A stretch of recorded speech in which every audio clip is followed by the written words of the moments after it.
여러분 안녕하십니까? 오늘 국회에서는 강경화, 김동연, 김희수 후보자에 대한 청문회가 동시에 진행되고 있습니다. 여야는 공직 후보자의 적격 여부를 놓고 종일 공방을 벌였습니다. 국회로 가보겠습니다.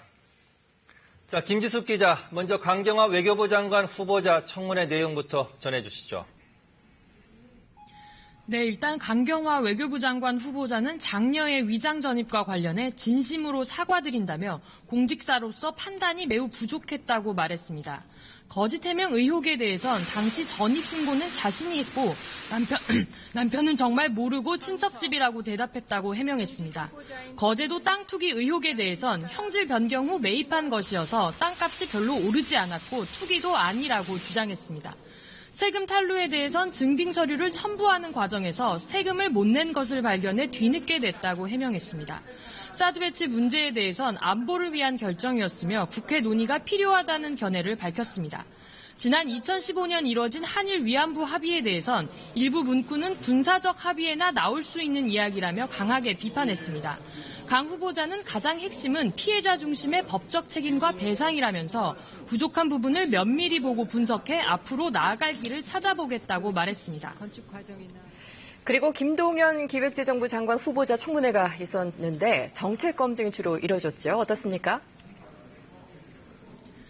네, 김동연 후보자 청문회에선 도덕성 검증보단 정책 검증이 집중적으로 진행됐습니다. 김 후보자는 종합부동산세 강화는 검토하고 있지 않다고 밝혔고 종교인 과세는 내년 시행을 준비하고 있다면서도 다양한 이해관계를 종합 검토할 생각이라고 밝혔습니다. 야당 의원들은 특히 문재인 정부의 공공일자리 창출 정책을 집중 추궁했는데요. 추경에 포함된 공공일자리 창출 관련 예산에 대해 세금 폭탄으로 이어지는 세금 일자리를 만들어야 하느냐는 지적엔 공무원 숫자를 늘리는 게 능사가 아니고 필요한 곳에 국민의 수요에 맞게 추경과 일자리를 만들어야 한다는데 공감한다고 답했습니다. 또 민간 위주로 일자리를 늘려야 한다는 주장에는 공공 부분의 철밥통이나 기득권 카르텔 문제는 분명히 개혁해야 하는 부분이라며 공감대를 표시했습니다. 김 기자, 이 김희수 헌재 소장 후보자 인사청문회는 이념 문제로 치열한 공방을 벌였다죠? 네, 야당은 김희수 헌법재판소장 후보자가 특정 정당의 이념 편향적이라고 공세를 펼쳤고 민주당은 재판관으로서 소수 의견을 적극적으로 낸 점을 긍정적으로 평가하며 옹호했는데요. 김 후보자는 5.18 광주 민주화운동과 관련한 재판에서 시민군에게 사형을 선고한 데 대해 평생의 괴로움으로 남아있다면서 사과했습니다.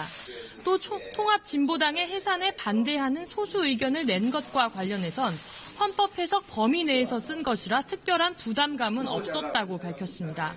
그러면서 해당자들은 국가보안법이나 형법에 의한 형사처벌이 가능하고 국회에서 의원 제명이 가능하다면서 자연적으로 힘을 못 쓰는 정당이 되고 있고 그 부분을 지적한 것이라고 설명했습니다.